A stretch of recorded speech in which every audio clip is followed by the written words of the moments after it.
episode of Watson's Right. I'm your host, I'm Watson, and I'm going to tell you why I'm right. Now, I think the biggest thing in the GOP side this week has been outside of the impeachment trial that's going on, which we're going to talk about in just a minute, would be Marjorie Taylor Greene.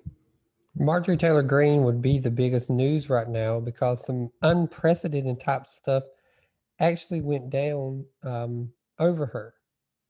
Now, for those who don't know her, Marjorie Taylor Greene is a congresswoman from the great state of Georgia. And, she won on her, I don't know, QAnon. I don't know. I think she won and it is what it is.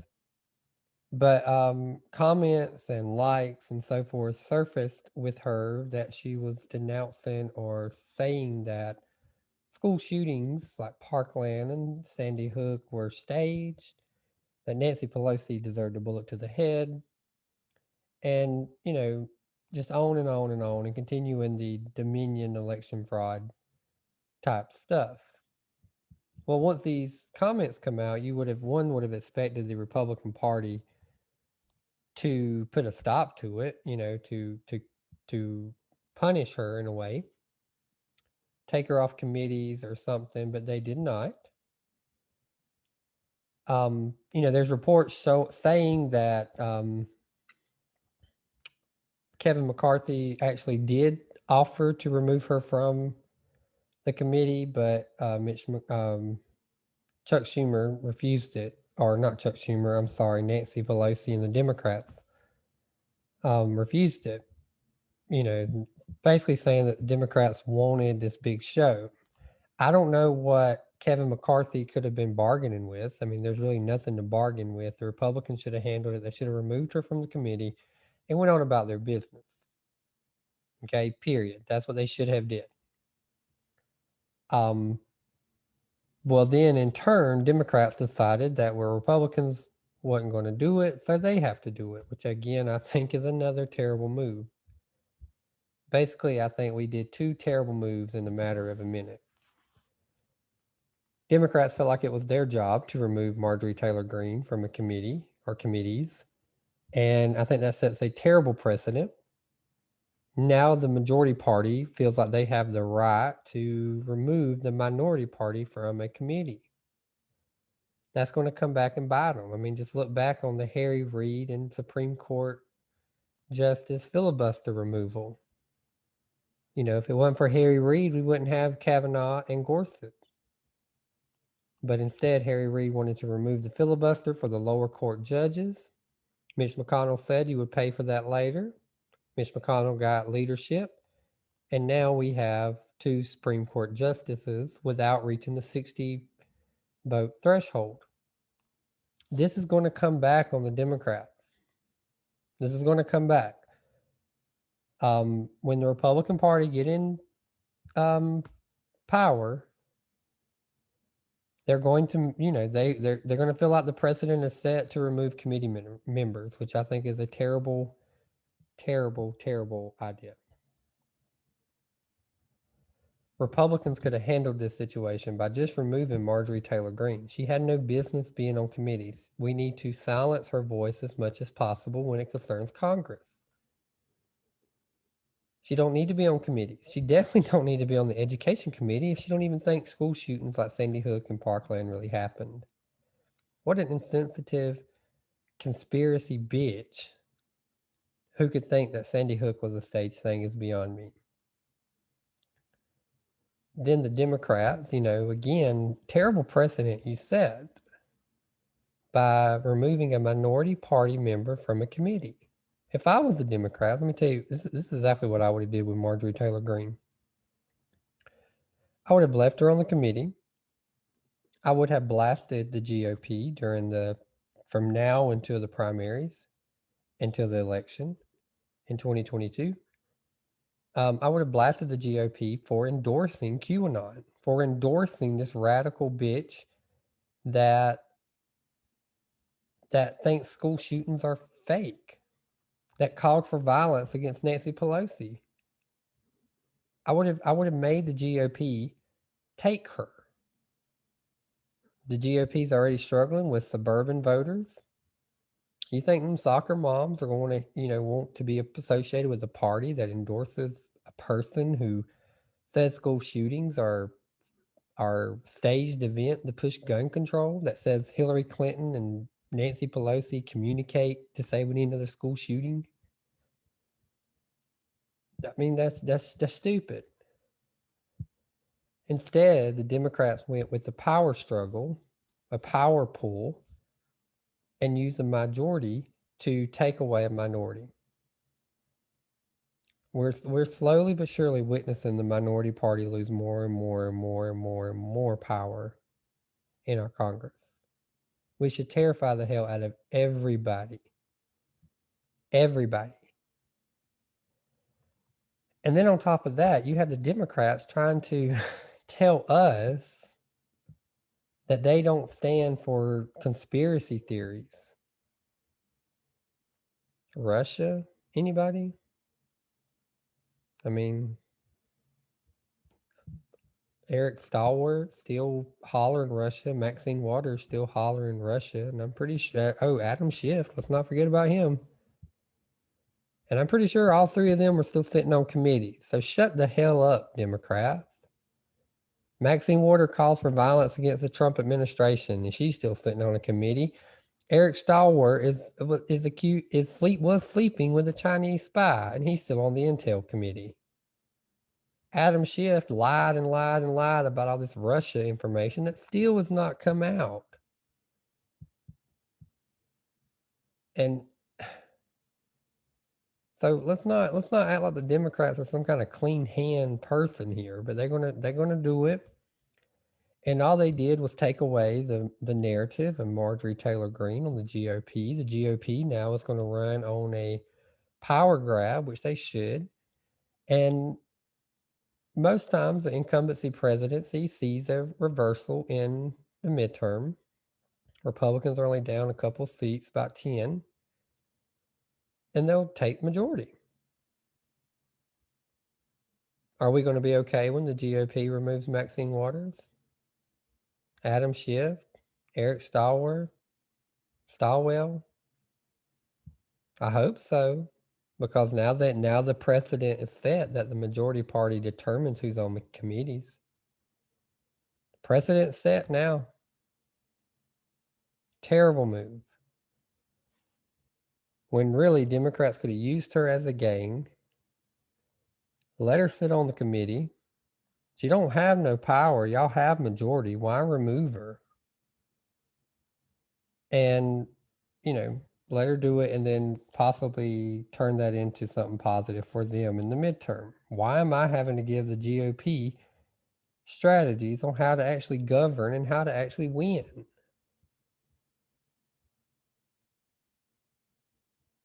But Marjorie Taylor Greene, she'll go away. I hope what will happen is someone will primary her in her district, and that people won't sit by, the GOP won't sit by and let someone like her have a say. I'm sorry. I don't care that it was before office. I don't care none of that shit. She believed not too long ago, she didn't have an epiphany and right before she was sworn in saying, oh yeah, school shootings are real. Man, please shut up. She's a psycho. I will defend her on one part, where they say that she was harassing the boy from Parkland. I didn't see the video as harassment. I seen it as he was stepping into a political arena, pushing an agenda to take away guns or to help with take away, whatever. And she, as an American citizen, has every right to question and fight her own battle. Do not think she harassed him. I think he stepped into it and she was asking, just like he does his own thing, she was doing hers. That's the way our system works. Now, I started off with Marjorie Taylor Greene for a reason. Okay, for a reason. And that's because, I said that I was going to do kind of a background check on Candace Taylor Greene. Not, Lord Jesus, not Candace Taylor Greene. Candace Taylor, I'm sorry, from the state of Georgia, running for governor. Now, why did I want to do a background? Well, because she's running for governor. I think we need to know about her. Candace Taylor is a doctor out of Baxley, Georgia, Appling County, which is the southern part of Georgia. She was a school teacher, a kind of an administrator, counselor, student affair type thing. She did end up working at the Board of Education. She ran for Senate in the jumbled primary, the special election with Kelly Loeffler and Dale Collins, and I endorsed her. I voted for her. I thought she was the best candidate because, of her everyday, homegrown, average American type and a teacher. Now, I'm not speaking bad of her now. But I do think if you're going to be governor, you're going to have to be scrutinized a little more. Before we go into that part, though, what does she stand for? Well, she likes to say guns, Jesus, and babies. She's pro-abortion. She's pro-gun and pro-Jesus. That's her biggest saying. She likes the fair tax idea. She says she's for election integrity. And probably her biggest follower, or her biggest person she follows, I guess, aligns herself with, would be Dr. Ben Carson. So if you like Dr. Ben Carson, there's a good chance that you'll like Dr. Candace Taylor. There's not a whole lot about her really right now, to be completely honest. I can speak on a personal level from speaking with her. She's a real nice lady, feisty, has a lot of, fire to her, believes what, you can tell that she's going to work hard. If you choose to vote for her, you're going to get a hard worker. Okay. So no doubt about that. Now what I want from her is I want a little bit more of a political ideas. I want some ideas from her. Okay. I don't want the rhetoric. I'm tired of the rhetoric. I'm tired of the rhetoric from people about, let's stop socialism. What are you going to do? Okay, that's what I'm looking for. What are you going to do? What policies are you going to put in that's going to better us? What that's what I want. I don't want the rhetoric. I don't want to tell me what you're against. I want you to tell me what you're for. My biggest concern with her, honestly, is Marjorie Taylor Greene. Marjorie Taylor Greene. Now, I don't know her connection with her. I don't know how well she knows her.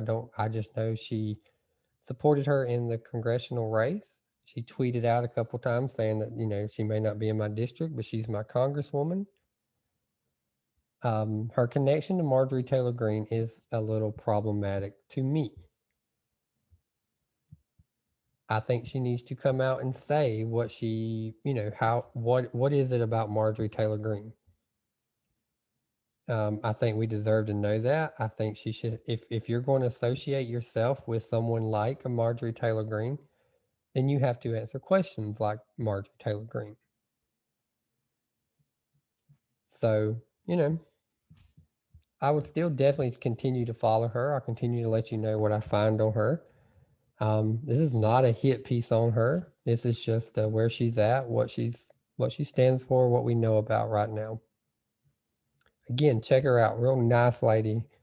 Real Christian, gun, Jesus, and baby. I think that describes her perfectly. But check her out. You may like her. Maybe someone you want to support. Another big news in the country right now is the impeachment trial of Donald J. Trump, the second one. Props to him. He's the only president to ever be impeached twice. That's got to be like a rock star status or something. I don't know exactly how I feel about it. I think it's a terrible precedent. Again, Democrats just set terrible precedent that is going to bite them in the ass. I don't understand it. I think it's a terrible precedent to to impeach a person who's not in office, especially a president, especially a time when you say you're wanting unity, especially a time when the country is so divided. I think it's a terrible idea. Just to throw that out there, I think it's a terrible idea. Does he deserve to be impeached if he was in office? You know, that's another one. I don't know. Because I mean, I do think he played a role in January the 6th. I do think the Democrats though are trying to backtrack in their case. You know, their case is that he premeditated the whole thing. He planned it. Or no, I'm sorry. The case is that he incited it on the day of January the 6th with that speech. But yet then they go on to say that it was planned and premeditated. Okay, well, in my opinion, that goes against everything that you're saying. Just the way I'm thinking, you know, if it's a premeditated event, which is what they're saying right now, then how did he incite it that day? If that makes sense. That's the way I'm thinking. You know, I could be completely wrong, but that's the way I'm thinking about it, is that you can't have it both ways. And the articles of impeachment actually state that, you know, he incited it that day. But now the argument now is being that it was premeditated and blah, blah, blah. So it'd be interesting to see how many GOP members stand up and vote to convict him. I don't think they'll get the 17 extra votes they need. But it will be interesting to see where the GOP is concerning Donald Trump. I think the GOP is in a tug of war. Honestly, I think they want to distance themselves from Donald Trump because they lost. But they don't want to do it to where the Trump voters don't come out.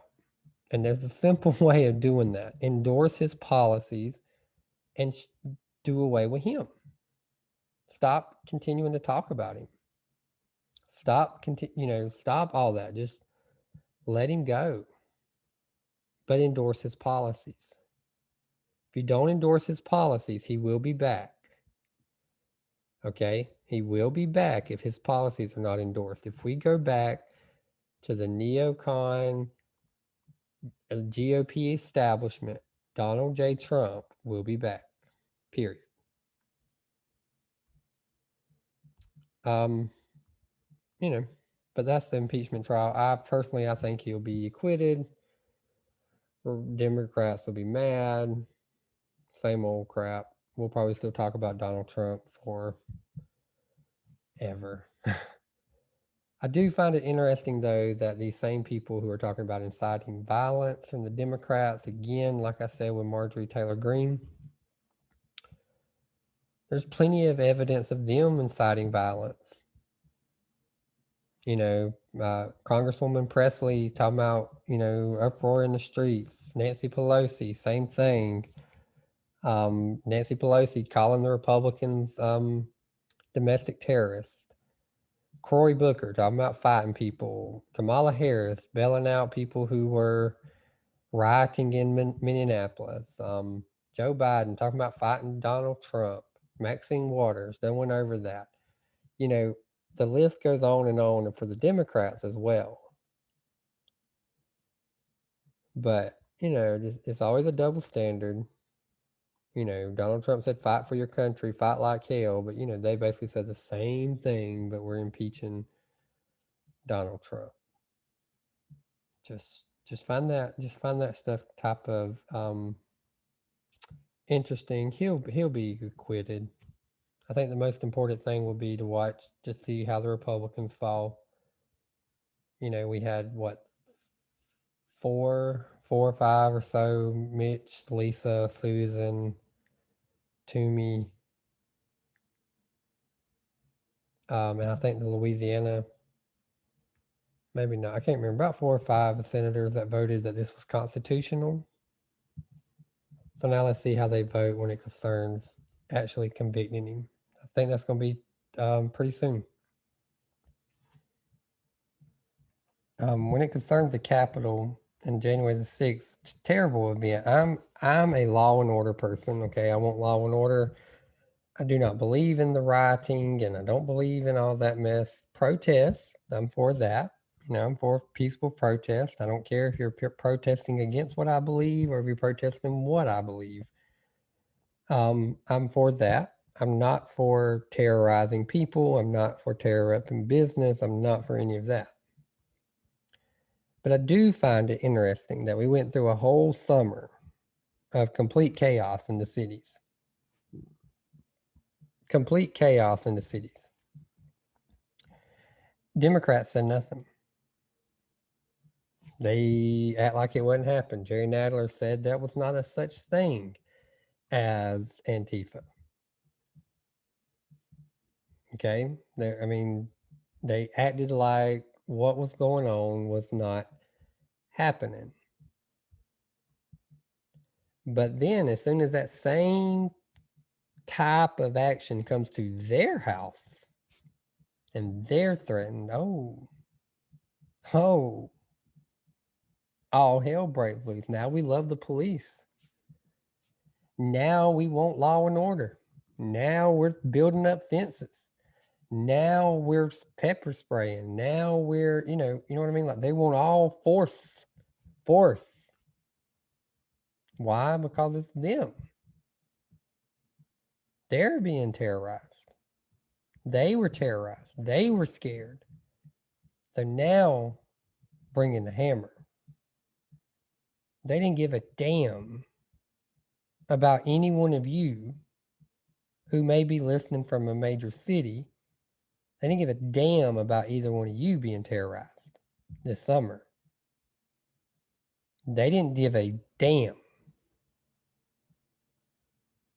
Remember that. That tells a lot about Washington right now.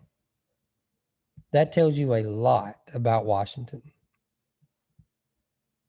Cities burning, people not being able to eat without being terrorized, people not being able to go to rallies without being beat up afterwards, people not being able to go shopping because they're going to have to, deal with some nonsense. Cities burning. That was okay. That was okay. Because it didn't bother them. But as soon as it came to their house, Nancy Pelosi was threatened. Mitch McConnell was threatened. Now we care.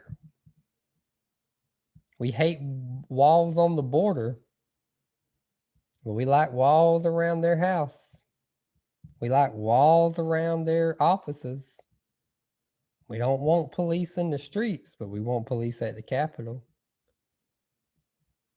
If people are not waking up to see the double standard that Washington has for themselves versus what they have for, I don't care who you vote for, the American people as a whole.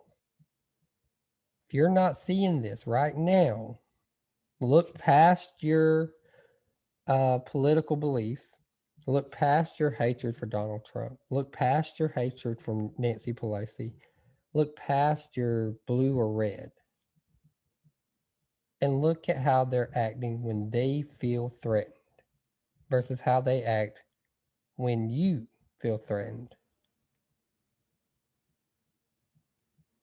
How they don't want people invading their house. But just today, it was announced that 25,000 asylum seekers will be let into this country. Okay? Let's pay attention to what they're doing. 25,000 asylum seekers are going to be let into this country. But yet, like I said, you invade their house, fences go up, police are guarding, borders are made. But when 25,000 immigrants, asylum seekers come into your house, yours, and I mean your cities, your communities, shut up and fall in line. Now, on top of that, think about how we as a society right now are restricted from living our lives. We are restricted from living our lives. We're told to wear a mask. We're told to not gather. We're told to not go to parties. We're told not to go to clubs. We're told not to go shopping. We're told we can't go to school because of COVID-19. And I'm not saying COVID-19 is not real, but we're put on restriction. But the people outside our country are not. Bring them in. We're in a pandemic. Bring in people from countries that are poor. I mean, I'm not being ugly, but most of them are poor. They're coming here on asylum seekers. That's people who are not doing well most times. So that tells you their healthcare system's probably bad. They probably don't have healthcare. Testing's probably not available, and we're bringing them into our country while we're fighting a pandemic where our own people cannot even live their normal lives. But we're welcoming 25,000 people. And I really hope that nobody who voted for Joe Biden is listening to this and is mad about that. Because this was pretty much told to you from day one. We do not have a country unless we have borders. It is not who put it on our job list that we have to take care of everybody around this world. We have homeless people here in our own country that can't get an asylum. We're fighting the COVID-19 and we're letting other people in. We have people in our country that can't get health care, but we're letting people in. We have people that jobs, wages have not moved, but we're letting in people who are going to work for lower. My God, wake up, people. Wake up. We're letting in people that are going to bring in their culture who sometimes goes against ours, goes against our laws, but they're going to get by with it because it's their culture and we're not going to say nothing. Because if we do, we're racist. Let me make this clear. I do not disagree with immigration. I disagree with just open borders, and that's what we're fixing to get. Joe Biden did two moves. He stopped federal funding on the wall, and he's letting in 25,000 asylum seekers.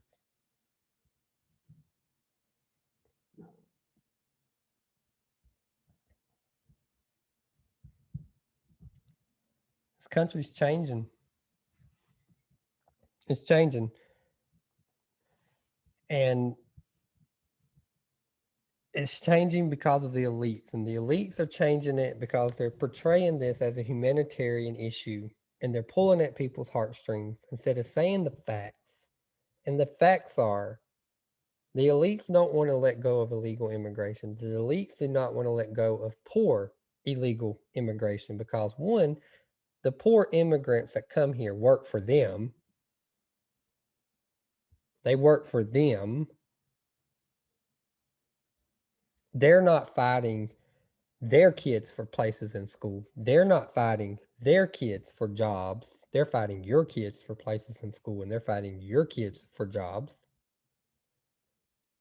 They're getting cheap labor, which Mitch McConnell, Dan Crenshaw, Nikki Haley, Mitch McConnell, I done said him, Nancy Pelosi, Joe Biden, you can name Republicans and Democrats. They all want that cheap labor because that helps the corporations who are killing us anyway. I was watching a thing that said there was a raid or something in Georgia where they took away some illegal immigrants, and then Tyson Chicken. This has been a while, I think, but anyway, Tyson's Chicken lost, had a raid, lost some immigrants. Well, then they didn't have nobody to work, so they had to bring the immigrants back because the immigrants were the only ones who worked. And that was supposedly proof that illegal immigration is They're doing the jobs that American people won't do. And I call bullshit. They're doing the jobs the American people won't do for the pay. Pay the American people proper, and guess what? They will work. But it goes back to American people don't deserve to ask for the right pay because the elites can bring in people who will do it for cheaper.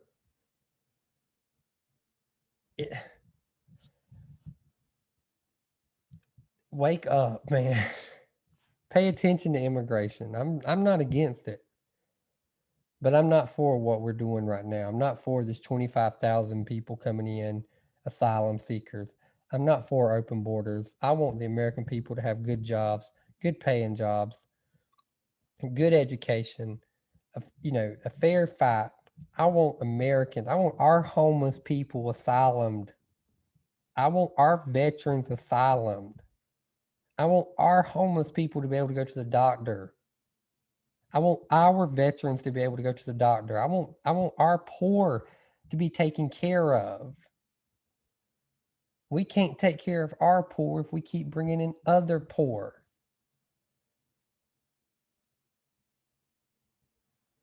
But we don't do that because the elites and the corporations want cheap labor. They want votes. And we let them do it.